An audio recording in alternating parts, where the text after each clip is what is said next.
Current affairs के बाद GS का एनालिसिस ये रहा सनम गियर में खटैक तरीके से भाई, ठीक है। आपको क्या करना है, चुपचाप से कॉपी पेन लेकर के बैठ जाना है, जितनी बात बताई जाए ध्यान में रखना है, मस्त एकदम तैयारी अपनी शुरू कर देनी है। एसीआईओ के लिए दोबारा से वैकेंसीज आने की पूरी तैयारी है, और ये वीडियो सिर्फ एसीआईओ के पॉइंट ऑफ व्यू से इंपॉर्टेंट नहीं है, बल्कि आईबी के किसी भी एग्जाम से रिलेटेड ये सभी से है भाई, ठीक। तो चलो बात कर लेते हैं फटाफट से जीएस के 180 क्वेश्चंस का पूरा एनालिसिस है, जो पूरे 9 शिफ्ट्स में आपसे पूछा गया। सबसे पहले अगर बात करें, जरा यहां आप गौर से देखना भाई, जरा गौर से देखिए।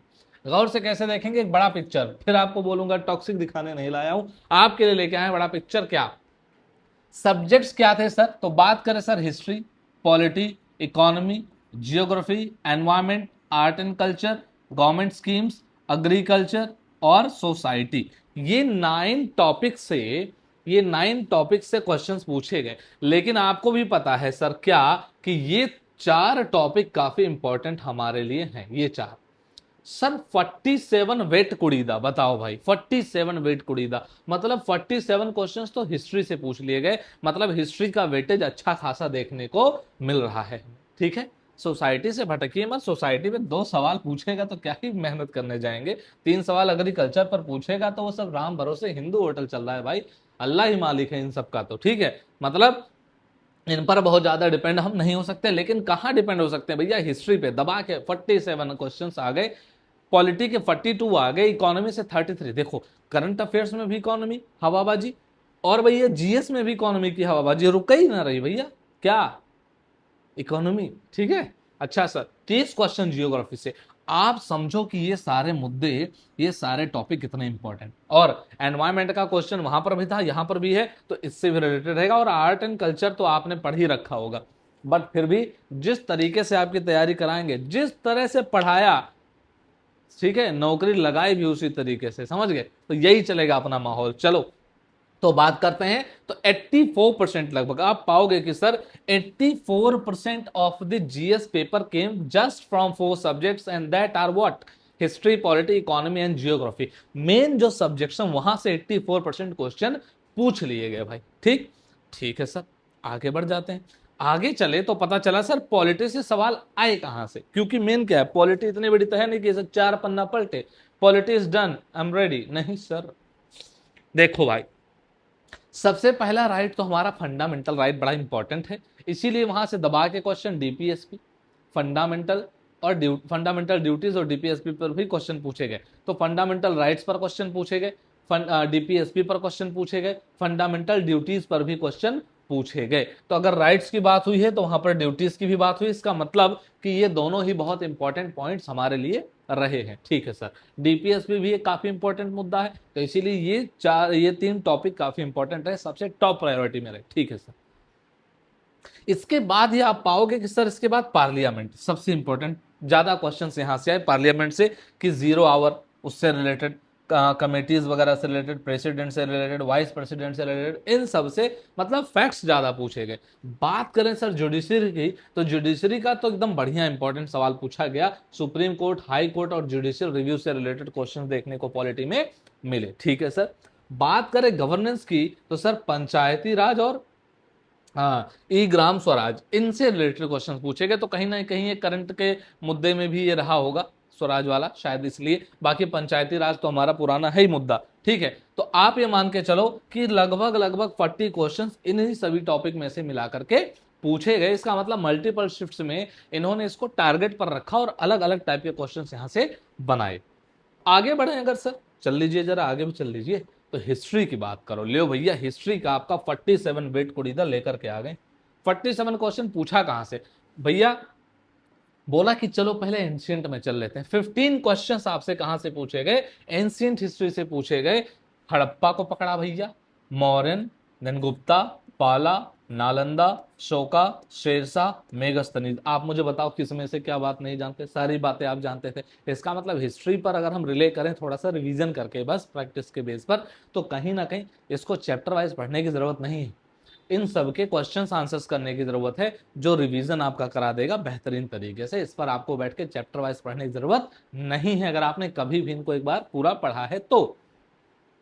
सर अगर बात करें तो मेडाइवल से क्या क्या पूछा, यानी कि जो आपका मध्यकालीन इतिहास होता है, मेडिवल मेडाइवल जो भी है, तो वहां से क्या कितने सवाल आए, तो सर 10 क्वेश्चन वहां से पूछे गए अपने चचा अकबर के बारे में, ठीक है, कोणार्क आपका जो सन टेम्पल है उसके रिलेटेड, बुलंद दरवाजा किसने बनवाया, कहाँ बनवाया, कैसे क्या हुआ, और कंबन क्या चीज है, और इमादुद्दौला कौन थे। इसका मतलब ये है कि मेडिवल से और भी क्वेश्चंस अलग अलग टाइप के बन सकते हैं, इनके अलावा भी लोगों के साथ, तो इसका मतलब है इस पर भी हमें फोकस रखना ही रखना है। और सर सबसे ज्यादा क्वेश्चन पूछे गए मॉडर्न हिस्ट्री से, ये मिला के 25, वो अकेले 22।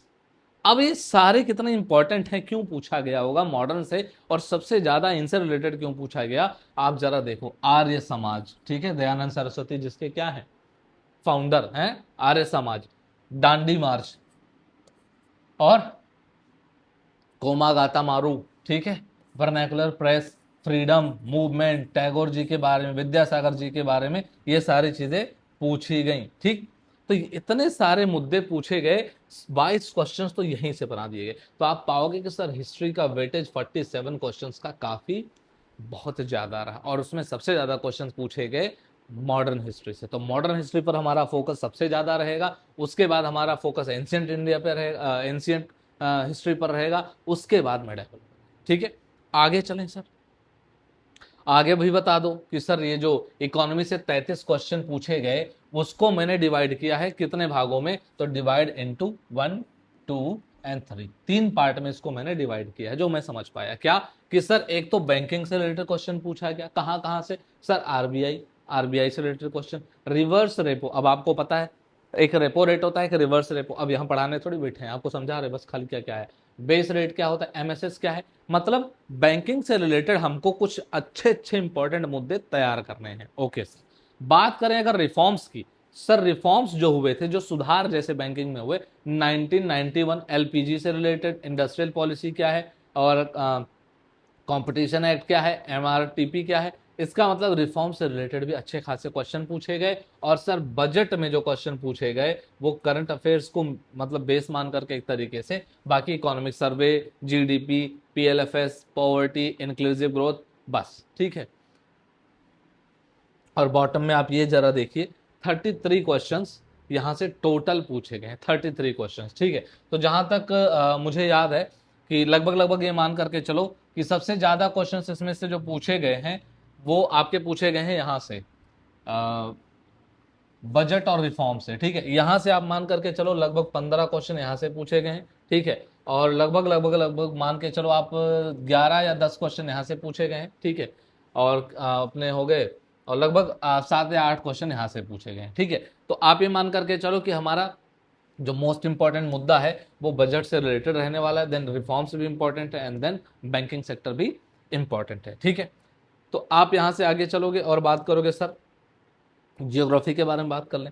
तो जियोग्राफी में भी 3 भागों में मैंने बांटा, क्या क्या बांटा, एक तो फिजिकल जियोग्राफी, इससे रिलेटेड क्वेश्चन पूछे कहां से, सर क्लाइमेट, साइक्लोन, ड्रेनेज और हिमालय, ये काफी इंपॉर्टेंट है, काफी इंपॉर्टेंट है, यहां से बहुत अच्छे क्वेश्चन पूछे गए। इंडियन जियोग्राफी की बात करें, coastal plains, deserts, islands, rivers और कॉफी, सोच लो भैया, एक पैक मारना है, पढ़ने बैठ जाना। इकोनॉमिक जियोग्राफी की अगर बात करें तो मिनरल्स, ऑयल, इरिगेशन, और सबसे ज्यादा क्वेश्चन यहां से पूछे गए थे इंडियन जियोग्राफी से, देन आपका फिजिकल जियोग्राफी, एंड सबसे कम क्वेश्चन यहां से आए थे। चूंकि इकोनॉमी कहीं ना कहीं अलग से अपना अलग ही लेकर के बवालबाजी मचा ही रहा है, तो इधर जो आपका जियोग्राफी में भी इकोनॉमी लेकर के आए, बट यहाँ पे थोड़े क्वेश्चन यहाँ से कम पूछे, और फिर भी 30 क्वेश्चन है, तो 30 में से मैक्सिमम क्वेश्चन आप मान के चलो एग्जैक्टली लगभग लगभग कुछ नहीं तो 14 क्वेश्चन यहाँ से आए थे, बाकी यहाँ से कुछ और यहाँ से थोड़े से क्वेश्चंस पूछे गए। आगे चलते हैं सर, बात कर लो जरा क्या स्मॉलर सब्जेक्ट्स, कुछ छोटे छोटे सब्जेक्ट हैं लेकिन है इंपॉर्टेंट, जैसे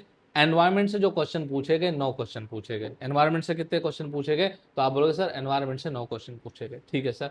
वो फॉरेस्ट है, wild life, national park, species जो आपके हैं, और कंजर्वेशन, यहाँ से रिलेटेड 9 क्वेश्चन बनाए गए, ठीक है सर।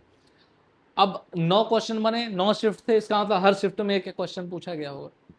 अच्छा सर, आर्ट एंड कल्चर से 9 क्वेश्चन, मतलब हर शिफ्ट में एक एक क्वेश्चन पूछा गया होगा। सर आर्ट एंड कल्चर में क्या था, टेम्पल हो गया, डांस हो गया, म्यूजिक, आर्किटेक्चर, ये तो आप जानते ही हो, अगर आपने कभी भी एसएससी की तैयारी शुरू करी होगी तो भी आपने ये पढ़े, पहले ही पढ़ा होगा सबसे पहले। इसके अलावा गवर्नमेंट स्कीम से 5 क्वेश्चन, इसका मतलब सभी शिफ्ट्स में गवर्नमेंट स्कीम से क्वेश्चन जीएस में नहीं पूछे गए। लेकिन आपको पता है गवर्नमेंट स्कीम से सबसे ज्यादा क्वेश्चंस करंट अफेयर में पूछे गए, सबसे ज्यादा क्वेश्चंस। तो कहीं ना कहीं गवर्नमेंट स्कीम्स को आप हल्के में मत लीजिए यहां देख करके जीएस में, मतलब आप ये सोचिए कि वहां पर सबसे ज्यादा क्वेश्चन करंट अफेयर में गवर्नमेंट स्कीम से पूछा रहा है, यहां भी 5 क्वेश्चन घुसा दिया। इसका मतलब ये है कि भैया ये सारी चीजें क्या है, बहुत इंपॉर्टेंट है। इसका मतलब गवर्नमेंट स्कीम्स को बिल्कुल इग्नोर किया नहीं जा सकता। और एग्रीकल्चर से 3, सोसाइटी से 2, मतलब खाली थे तो लाओ कुछ और पूछ लेते हैं, ऐसा 2-4 क्वेश्चन कहीं से दे दिया, उस पर आपको फोकस करने की जरूरत नहीं है, क्योंकि पता नहीं कहां से क्या पूछेगा, ये आप बता नहीं पाओगे। अब एक हिडन पैटर्न जो मैं बार बार ढूंढता हूं, जो मुझे दिखाई देता है, वो क्या है कि आईबी डायरेक्टली चीजों को नहीं पूछ रहा है, वो चीजों के थ्रू होकर के चीजों को पूछ रहा है।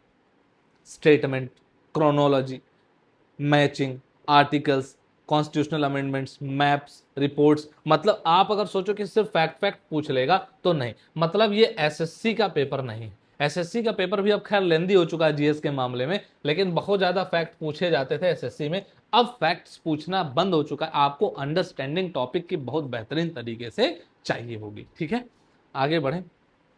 तो मुझे ऐसा लगता है कि जीएस का एक फॉर्मूला क्या है भाई, तो आप देखोगे 2025 का जो फॉर्मूला रहा कि 84%, लगभग 84% आपका यहां से क्वेश्चन पूछा गया। हिस्ट्री के 47, पॉलिटी के 42, इकोनॉमी के 30 और ज्योग्राफी के 33 और 30। ये एनवायरमेंट के 9 question, art and culture 9, schemes के 5, एग्रीकल्चर और सोसाइटी के इतने क्वेश्चंस। तो आप पाओगे कि सबसे पहला जो बॉक्स हमारा है सबसे ज्यादा इंपॉर्टेंट है, यहां पर जीएस में हमें सबसे ज्यादा फोकस करना है। देन टाइम के साथ साथ हमें इस पर भी थोड़ा सा फोकस करना बनता है। तो ये हमारा पूरा जीएस का फॉर्मूला रहने वाला है जिससे हम तैयारी करेंगे। बात समझ गए आप? तो सर प्रायोरिटी कैसे रखें? तो देखिए, सबसे पहले आपको मास्टर करना है हिस्ट्री, देन आपको मास्टर करना है पॉलिटी, देन इकोनॉमी और जियोग्राफी। पहले ये सारे प्रायोरिटी लिस्ट में है, ऊपर नीचे आप अपने हिसाब से इनको कर लीजिए। प्रायोरिटी सेकंड में एनवायरमेंट और कल्चर रहेगा। प्रायोरिटी थर्ड में हमारा है भाई क्या, गवर्नमेंट स्कीम्स और एग्रीकल्चर और सोसाइटी। ये हम एंड में एकदम रखेंगे, हमें जब टाइम मिलेगा जब इसको पढ़ेंगे, पहले इनको हम पूरा पूरा कवर करेंगे। ठीक है, तो आप ये समझ लो क्या कि sir if you master the top 4 subjects, you will cover the overwhelming majority of the GS questions seen across 9 shifts of IBACIO 2025। तो कहीं ना कहीं आप अगर इनके ये जो स्पेशली है टॉप 4 वाले, ये तैयारी कर लेते हो तो आप बहुत अच्छे पोजीशन में आ जाओगे इस बार के पेपर के लिए। ठीक है, तो इतनी मेहनत आपके लिए कर रहा हूं। चैनल को भैया लाइक भी करा करो, कमेंट अच्छे किया करो और सब्सक्राइब भी करो, लोगों को शेयर भी करो, ताकि ज़्यादा से ज़्यादा लोग इस मुहिम में जुड़ें और अच्छे से तैयारी करें और नौकरी लें, माँ बाप का सपना भी पूरा करें साथ के साथ। ठीक है, तो आपसे मैं विदा लूंगा और मिलता हूं अगली वीडियो में। अगली वीडियो हमारी जो रहेगी उसमें हम बात करेंगे इंग्लिश और प्लस रीजनिंग पर, और इसके बाद हम सीधा बात करेंगे किस पर, तो आप बोलोगे सर इसके बाद बात चलेगी मैथमेटिक्स पर। ठीक है, और जब मैं आपको मैथ्स के लिए बात बताऊंगा तो मैं आपको बताऊंगा कि आप मेरे साथ मैथ्स कैसे सीखेंगे, क्यों सीखेंगे और क्यों नहीं सीखना चाहिए आपको कहीं और पर, जबकि मेरे पास उसका भी बहुत बड़ा रीजन देंगे आपको। तो मिलते हैं आपसे अगली वीडियो में, तब तक के लिए जय हिंद।